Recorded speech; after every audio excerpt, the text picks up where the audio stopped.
یہ اب آ رہی ہے وہ کلائمیکس، آپ سمجھ لیں کہ پورے کا پورا لیکچر پیوٹ ہے اس کے اوپر کہ یہ انسان، اللہ تعالیٰ نے جو انسان کو آزمائش میں کیوں ڈالا ہوا ہے۔ سورۃ البقرہ آیت نمبر 155 سے 157، وَلَنَبْلُوَنَّكُمْ بِشَيْءٍ مِّنَ الْخَوْفِ، دودھ پینے والے مجنون نہیں اللہ کو چاہیے، ہم ضرور تمہیں آزمائیں گے تھوڑے سے خوف سے، یہ نہیں کہ بہت زیادہ، بِشَيْءٍ تھوڑا بہت آئے گا، من الخوف خوف، مختلف قسم کے خوف ہوں گے، رزق کے حوالے سے خوف ہوگا، دنیا میں امن کے اعتبار سے خوف ہوگا، بچوں کی شادی کے اعتبار سے خوف ہوگا، کبھی کوئی خوف، اندیشے لاحق رہیں گے، اس کا صحیح اپروپریٹ ترجمہ ہوگا اندیشہ، والجوع اور بھوک کے ذریعے بھی، ونقص من الاموال والانفس اور مال کے نقصان سے بھی اور جانوں کے نقصان سے، کسی کا جوان بیٹا فوت ہو جائے گا، کسی عورت سے اس کا خاوند اللہ تعالیٰ لے لے گا، یہ اللہ تبارک و تعالیٰ نے آزمانا ہے، آزمائے بغیر نہیں چھوڑنا، والثمرات اور پھلوں میں نقصان سے، ہر قسم کا پھل، جو بھی غذا ہے یا اس کے علاوہ جو اللہ کی نعمتیں ہیں، وبشر الصابرین اور بشارت ہے پھر صبر کرنے والوں کے لیے، الذین اذا اصابتہم مصیبہ، وہ لوگ کہ جب کبھی انہیں مصیبت کوئی پہنچتی ہے، کوئی پریشانی آتی ہے، قالوا انا للہ وانا الیہ راجعون، وہ کہتے ہیں بے شک ہم خود بھی تو اللہ ہی کے لیے ہیں اور ہمیں بھی لوٹ کر اللہ کے پاس جانا ہے۔ یہ جو نعمت اللہ نے مجھ سے لے لی، چاہے مال کی شکل میں، اولاد کی شکل میں، یہ اگر اللہ کے پاس گئی ہے تو مجھے بھی تو الٹیمیٹلی لوٹ کے اللہ کے پاس جانا ہے۔ مجھے بتائیں، جو بندہ جو پاکستانی مر چکا ہے، اب اس کی بلا سے اگر پاکستان پوری دنیا پہ بھی قبضہ کر لے تو اس کو کوئی فرق پڑے گا؟ مرنے والے کے لیے تو دنیا ختم ہو چکی ہے، اس کے لیے تو دنیا میں کوئی، پاکستان وہ ہاکی کا ورلڈ کپ بھی جیت لے، کرکٹ کا بھی جیت لے، سنوکر کا بھی جیت دے، اس کو کیا فرق پڑتا ہے جو دنیا سے جا چکا ہے؟ جو دنیا میں تو کسی نے رہنا ہی نہیں، ہم خود بھی اللہ ہی کے لیے ہیں، ہماری چیزیں اگر اللہ نے لے لی تو ہم نے بھی تو اللہ کی طرف لوٹ کر جانا ہے۔ اولئک علیہم صلوات من ربہم، اور یہ پھر اللہ تعالیٰ کی طرف سے ایک سلوگن بھی ہے مسلمانوں کے لیے، جب بھی کوئی صدمے کی خبر سنے تو انا للہ وانا الیہ راجعون پڑھیں۔ اولئک علیہم صلوات من ربہم، ایسے صابروں کے لیے اللہ تعالیٰ کی طرف سے رحمت ہے، درود ہے ایسے صابروں پر ان کے رب کی طرف سے، ورحمہ اور رحمت ہے، واولئک هم المہتدون، اور یہی ہے دراصل ہدایت یافتہ لوگ۔ ہدایت پہ اگر کوئی لوگ ہیں تو یہ لوگ ہیں جو صبر کرنے والے ہیں، اللہ تعالیٰ نے آزمائے بغیر نہیں چھوڑنا، یہ اللہ کی سنت ہے۔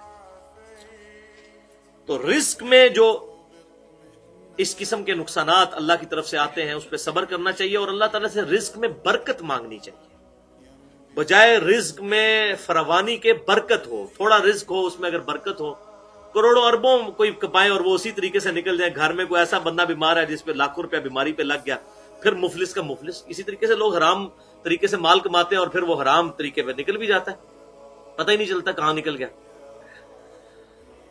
تو اللہ تعالیٰ کی طرف سے بیماری نہ آنا اور تھوڑی سی رزق پہ برکت ہونا، یہ بہت بڑی۔ اب کسی کی اگر مہینے کی انکم 20,000 روپیہ ہے، اگر اس پہ 20,000 روپے کی بیماریاں آ جائیں تو کہاں سے پوری کرے گا؟ اور اگر کسی مہینے بیماری نہیں آئی ہے تو وہ 20,000 تو اس کو بھی گنے نا، اور لاکھوں روپے کی بیماری بھی آ سکتی ہے۔ اللہ تعالیٰ کی طرف سے برکت، اور پھر جو رزق اللہ نے مقرر کیا وہ ملنا ہے۔ کتنے امیر لوگ ہیں جو بریانی نہیں کھا سکتے، چنا چاٹ نہیں کھا سکتے، ٹوسٹ کے ساتھ 2 وقت وہ 2 ٹوسٹ صبح لیتے ہیں، 2 شام کو لیتے ہیں۔ اب اتنے وہ ان کے پاس ڈالرز موجود ہیں، پاؤنڈ موجود ہیں، لیکن وہ کھا نہیں سکتے ان کو، اور پھر اگر کوئی کھا بھی سکتا ہے آزادانہ، کوئی کھا ہی نہیں سکتا۔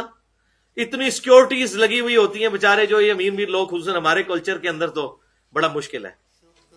اور میں کہتا ہوں یار وہ امن والے ملک دیکھیں آپ، بل گیٹس دنیا کا امیر ترین انسان ہے لیکن اسی طریقے سے فٹ پاتھ پہ چلتا ہے، اسے کوئی نہیں ہے، اتنی عمارت یہاں کسی کے پاس ہو تو اسے اپنے کمرے میں بھی 10 باڈی گارڈ رکھنے پڑے۔ یہ اس ملک کی حالت ہو چکی ہوئی ہے۔ صرف یہ ہے کہ، اور یہ یاد رکھیے گا، جن قوموں میں انصاف ہوتا ہے وہ قومیں ایگزسٹ کر جاتی ہیں دنیا کے اعتبار سے، اللہ تعالیٰ ان کو امن دے دیتا ہے، چاہے ان میں ریلیجن نہ بھی ہو۔ لیکن جن قوموں میں انصاف نہیں ہوتا، چاہے ریلیجن بھی ہو، وہاں پر کبھی امن نہیں آ سکتا۔ یہ بڑی کانٹے کی بات ہے۔ بل یہ علیحدہ سے ٹاپک ہے، کبھی موقع ملا انشاءاللہ بیان کروں گا۔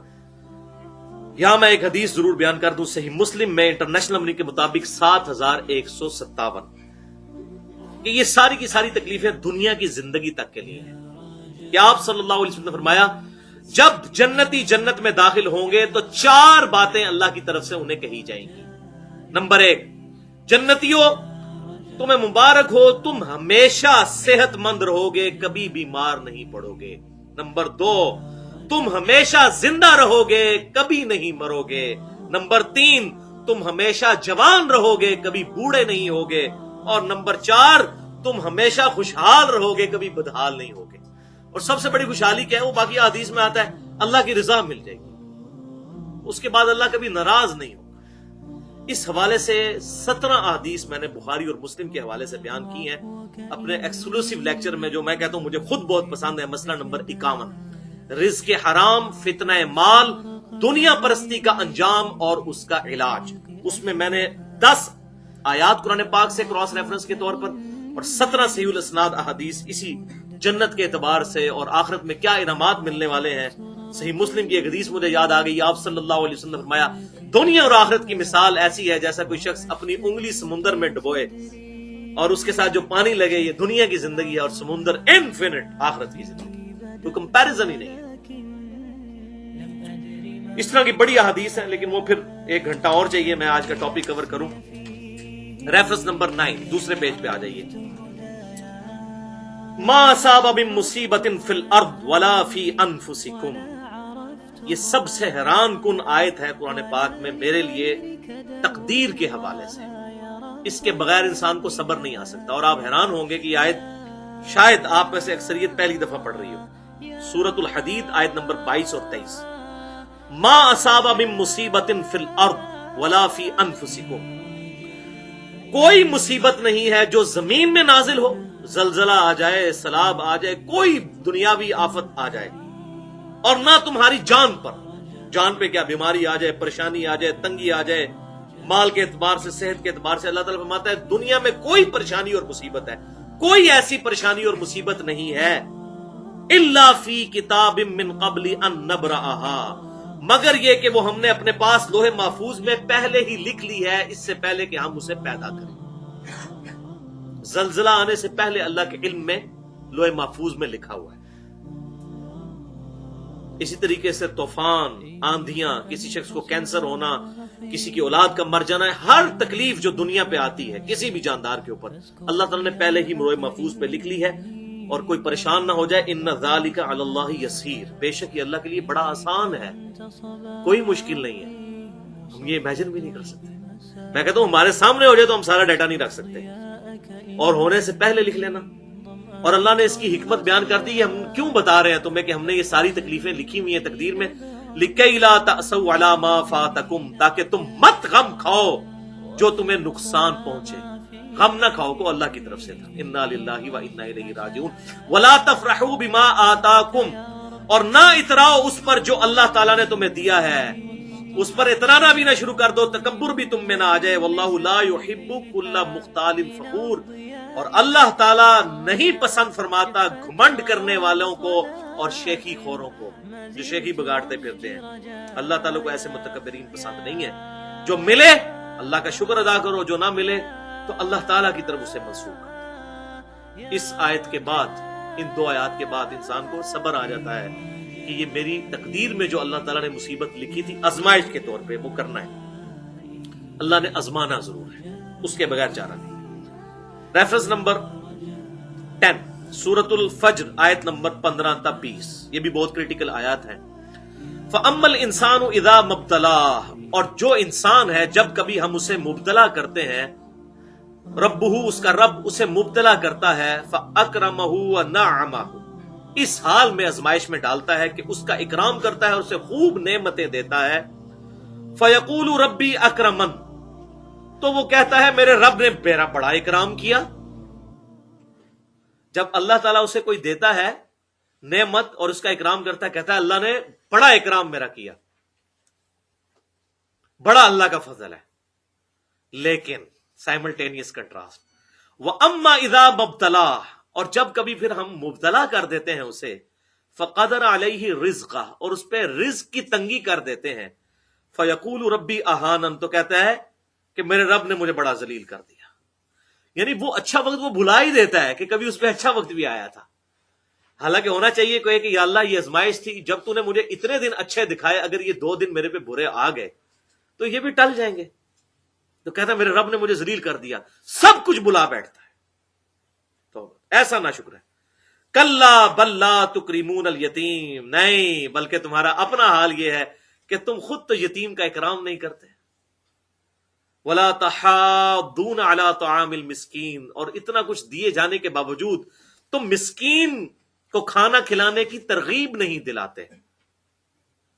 کسی کو نہیں کہتے کہ مسکین کو کھانا کھلاؤ. ترغیب کیوں دلائیں؟ یہ بڑا ٹیکنیکل پوائنٹ ہے. اگر کوئی شخص کہے گا کہ بھائی غریبوں کو کھلاؤ تو لوگ کہیں گے جناب تواڈے کول تے اتنا کچھ ہے، تسی بھی تے اللہ دی راج کو جیب ڈھیلی کرو نا. تو اس لیے پھر لوگوں کو بھی وہ ترغیب نہیں دلاتے کہ کوئی اپنے اوپر ہی نہ فتوا لگ جائے. پھر لوگوں کو ایسے لوگ پتہ کہتے ہیں جناب دیکھو کالا سبھی کو سنبھال کے رکھو، سب کچھ نہ دے دینا. یہ اس طرح کے آپ کو لوگ نا، اس طرح کنجوس قسم کے لوگ جو ہیں، ٹھیک ہے بہت زیادہ بھی نہیں خرچ کرنا، لیکن یہ کنجوس لوگ لوگوں کو بھی کنجوسی کی طرف مائل کرتے ہیں.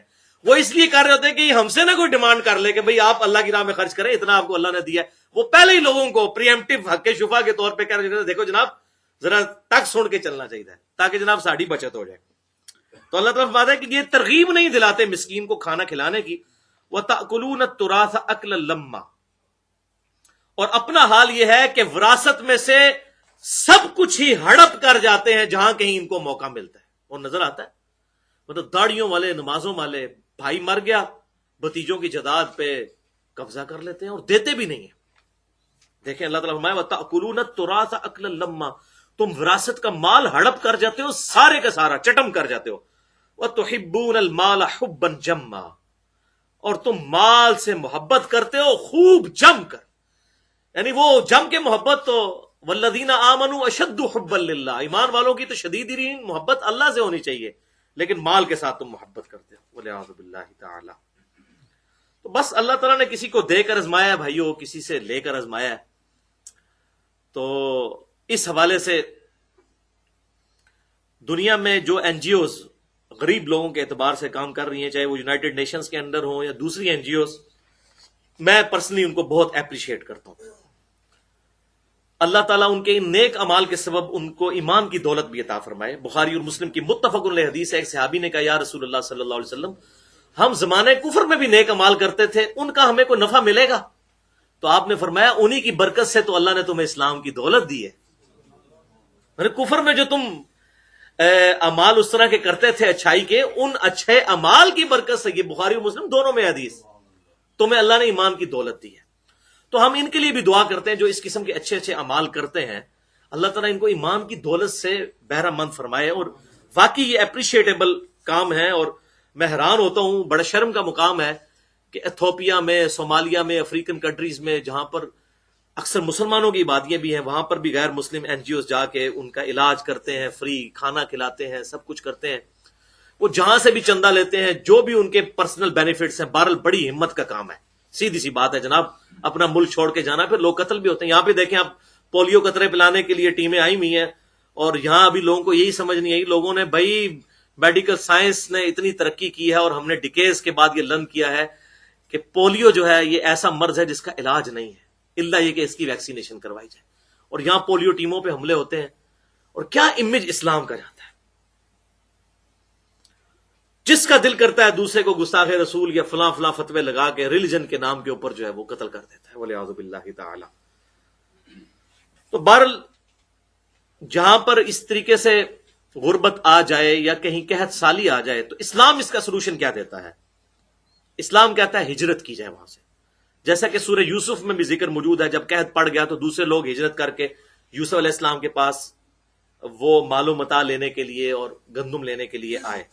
تو اسلام یہ سلوشن دیتا ہے، اور یہی وجہ ہے کہ کئی سو سال کی لرننگز کے بعد ہم یہاں تک پہنچے ہیں کہ سب کانٹیننٹ، انڈیا، پاکستان، بنگلہ دیش، یہ جو ایریا ہے، یا اسی طریقے سے امریکہ، خصوصاً جو شمالی امریکہ ہے، یو ایس اے، یہ علاقے ایسے ہیں جو آبادی کے لیے سوٹیبل علاقے ہیں. یہاں زمین فصلیں اگاتی ہے، چاروں موسم ہوتے ہیں، اس لیے دنیا کی آدھی آبادی آپ دیکھ رہے ہیں انڈیا، پاکستان، بنگلہ دیش اور چائنا میں رہ رہی ہے. تقریباً آدھی آبادی.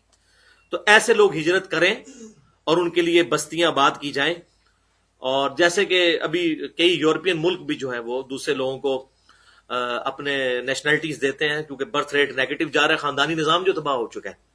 خاندانی نظام جب نہیں ہوگا, میاں بیوی کا ریلیشن شپ نہیں ہوگا, تو اولاد کا کون آگے والی وارث ہوگا؟ تو وہاں پہ لوگ یہ معاملہ جو ہے وہ ختم ہو چکا ہے. اس لیے برتھ ریٹ نیگیٹو میں جا چکا ہے. اس لیے وہ یہاں سب کانٹیننٹ سے لوگوں کو بلاتے ہیں تاکہ وہاں پر ان کا یہ معاملہ چلتا رہے.